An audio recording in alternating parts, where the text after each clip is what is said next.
Now you're very welcome back to the Football Show. Miguel Delaney with us before the break. Neymar has a new 3-part documentary, I suppose is the best word for it, despite Miguel Delaney's reservations there in the previous era. 3-part documentary out on Netflix to discuss. We have Tim Vickery with us. Evening, Tim. Great to have you on. Lovely to be here. I was thinking there with your introduction that maybe we're in Spinal Tap territory here. Documentary or maybe rockumentary. Well, indeed. I'm struggling to think if I would recommend this to people or not. I think on balance, I just about would. I know you haven't seen it yet, but you've watched Neymar's life very closely for a long time. This kind of streaming stuff, I have to plead age. I'm 56, so I'll leave that to my stepdaughters. And in the absences of football, such as at the moment in this side of the world, just about to end tomorrow, I watch lots of Italian films from the 1950s and early 60s. So I've left the homework, the heavy lifting to you, actually watching the thing, and then we can reflect on what you thought about it and where this leaves Neymar as he stands just a few days away from his 30th birthday. I would say, despite his intentions to ham up the positives and to talk about the Olympic win, which frankly I'd forgotten about, which is terrible, and to, it finishes on a note of, well, I went to PSG and I had 2 very bad seasons and I just wanted to finish a league, and getting to the Champions League final was a success. Despite hamming up all those positives here and there, I would say the overwhelming feeling is you do come away, even if you'd never seen him play, and you listen to the talking heads, you would say, there goes the great unfulfilled potential.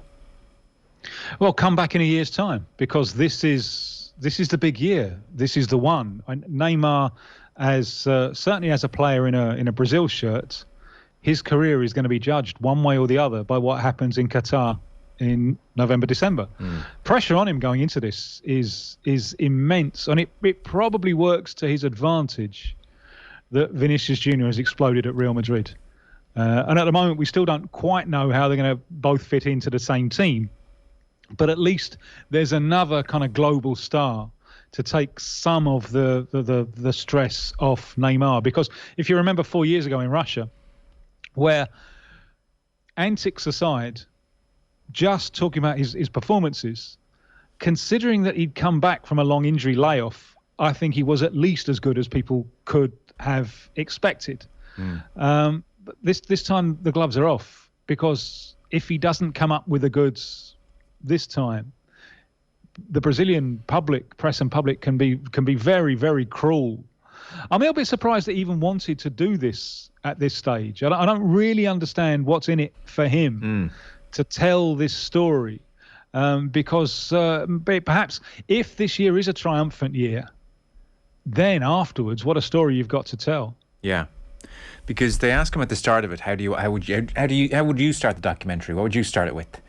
And despite throughout the subsequent 3 hours saying quite a lot, I don't care what people think, he says we should start it with all the criticisms of me.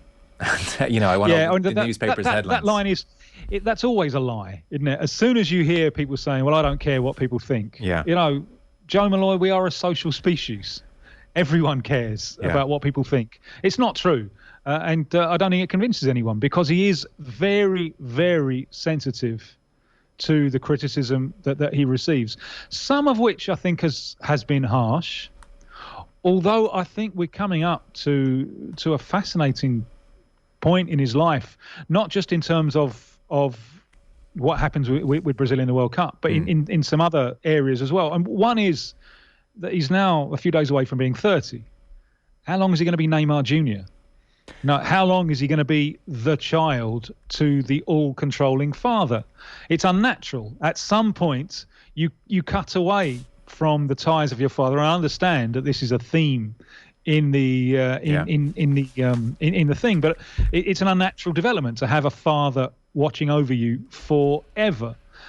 So that's one thing. Is he going to be Neymar Jr. forever? And the other is, I've only spoken to him once, and this is going back a decade, and he was an adolescent. Did an interview with him alongside, it was BBC, alongside Dan Rowan, and Dan Rowan just perfectly described him as the boy prince, and that's what he was then. The world has been set up. The world around him has been set up in order for him to be happy. there shall be no impediment to his happiness. And unfortunately, with football, there's things like an opposition. So there's that. But in terms of his life off the field, when I was talking to him, one thing that struck me is, it struck us all, is just how nice he is. Yeah, he does come across as a fairly decent fella to have a chat with. Like, the father role is the most interesting aspect of this thing, and I suppose the 2% where you do get behind the curtain properly is when in front of an entourage. There's always an entourage, there's just people around all the time, but Neymar Jr. and his father Neymar Sr., I presume, I don't know, are having an argument, or in effect it's Neymar Jr. very quietly saying, I don't like the way you talk to the staff. They have 217 people working for Neymar Inc., by the way. I don't know if I like the way you talk to the staff or to my friends. You're too aggressive. Sometimes I just go along with what you say because it's easier than arguing. I don't like conflict. And meanwhile, his father is loud and, saying, I'm just trying to build you an empire. I'm going to hand over the keys to you when you retire. By the way, I don't believe this. His father says this so often. I'm suspicious of this. He says, I'm going to hand it all over to you. I'm just safeguarding it. And when you're old enough, you're going to take over. And again, as you said, the guy's about to turn 30. And that dichotomy is very striking, because I always looked at Neymar on the pitch and felt he was behaving like a teenager, and off the pitch he's playing his computer games. There's a vacuousness to his social media obsession. His relationship with his son is almost big brothery as opposed to father-son, which is, by the way, not a bad thing and not a criticism, but he does seem like somebody who has been infantilized. And as it went on, I thought, it would have been curious to see the man he would have become without that very strong fatherly presence. That was my big takeaway. And is that much discussed in Brazil? Well, what is striking is how much those who play with him like him. You don't get him bad-mouthed by teammates and by former teammates. There is, I think, and I think you've got the same impression, a thoroughly likeable guy there, and someone who wants to give as well as take. But I think you've identified it perfectly in that this is a nice lad trapped inside the walls of his own perpetual adolescence that he can't get out of, and you wonder how much he wants to get out of. And in sporting terms, this becomes very, very, very relevant now, because you get older. There are things that you can do at 20 that you can't do at 30. Take it from me, Neymar. Your body changes, things change.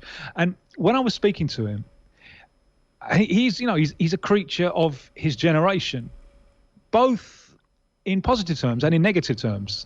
When I look at this generation, I'm often struck by how caring they are. When I was a kid and adolescent, it was like a bear pit. It was every man for himself, But they're much more caring, and I think he reflects some of that, certainly in his personal relationships.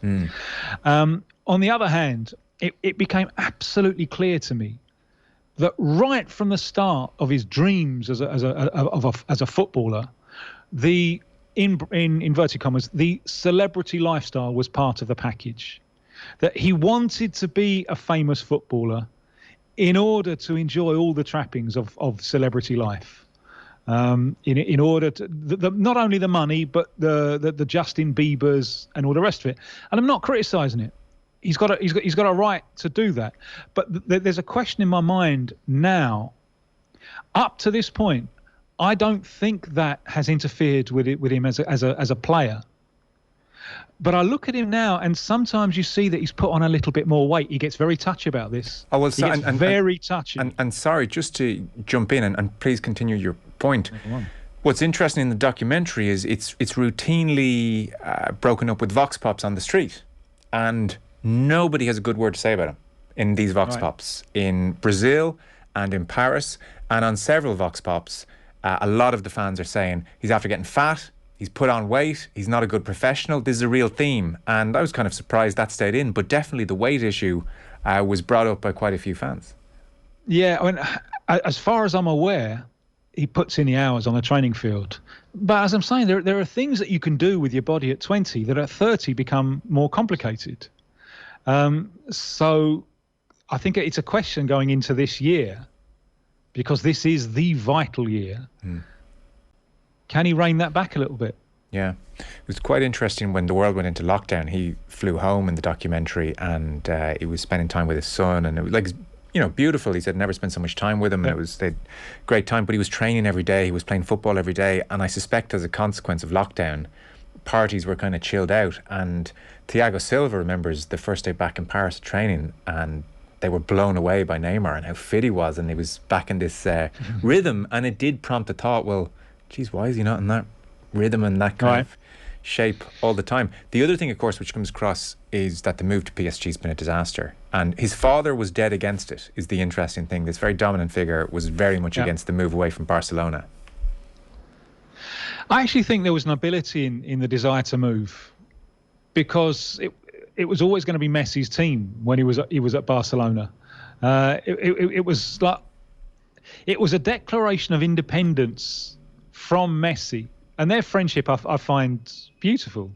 I love that at the end of that Copa America final when Argentina had won, and Neymar was in tears, and then he looks for Messi and they have a long hug. I think that's beautiful. But when he moved away, it was a declaration of independence from Messi that he's never done with his own father. Yeah, he never explains it. Certainly not in a believable way. I think at one point he talks about trying to raise the profile of the French league, but he never. No, that's obviously. Oh yes, yeah. No, I don't really believe that one. No, but he wanted to be, and he's got every right to want to be. Yeah. The main star, leading a team that makes history by winning the Champions League for the first time. It's a noble quest. Yeah. Well, somebody makes the observation that his move came after that great comeback against PSG, the miraculous comeback, which was all about Neymar. And yet they noted that in the papers the next day and around the club, it's pictures of Messi celebrating that loom large, and maybe he realised he was never going to own that team. Certainly on the fame point, the least believable moment of the whole 3 hours is where Neymar turns to camera and says, sometimes I just wish I was a normal man in the street and wasn't famous. You become... well, he worked out very early on that he'd imagined that being famous was being able to do everything and anything that he wanted. And he realised quite quickly that there were limitations on that. So the gilded castle, it had aspects in which it looked better from outside than from the inside. Yeah. Well, listen, you might get your one of those younger people around you to set you up and have a look at this. And let me know if you've seen it in due course. I'd be curious for your take on it. I just wanted to bounce some of my thoughts on it off you. As a last point, it does very much feel like it's missing the part 4. It's missing the 2022 World Cup. So what chance does he have? What chance do Brazil have? Oh, Brazil are in the mix. They're in the fight. There's no doubt about it. I mean, they've at the moment they don't look like conceding goals, and I don't think they were far off 4 years ago. They weren't far off. They certainly deserved to take Belgium into extra time. They certainly deserved that. And then anything could have happened. I would have backed them, I think. And that was with a team that had a number of problems. One of which was that Neymar wasn't, he was still finding his rhythm again. I think they'll be stronger this time. They do have a trauma against European opposition. It's a trauma for them. Every World Cup since they've won in 2002 has ended when they've met a Western European side in the knockout stages. That's always been the end. And what they wanted to do at the moment, we got the last few rounds of World Cup qualification. What they wanted to do was complete the qualifiers with an under-23 side and send the senior side to Europe to play friendlies against European opposition, because they can't fix up any friendlies because of the Nations League and so on. There's just no dates available. So they were trying to use these dates to do it, and FIFA put the kibosh on that. So that's a trauma for them. But I think, and certainly after watching the Euros, I was chatting with the coach about Chichi about the Euros, and there are maybe in the Euros last year, there's a number of sides, a lot of sides who on a good day with the ball rolling favourably could beat Brazil. But I don't think there was one side there that Brazil are not capable of beating. So I think they very, very much go there among the favourites. Okay. Great to have you on as always, Tim Vickery. Thanks a million. My pleasure. Cheers. Tim Vickery with us there, and our football show is brought to you with Sky. Watch every match from the Africa Cup of Nations live on Sky Sports.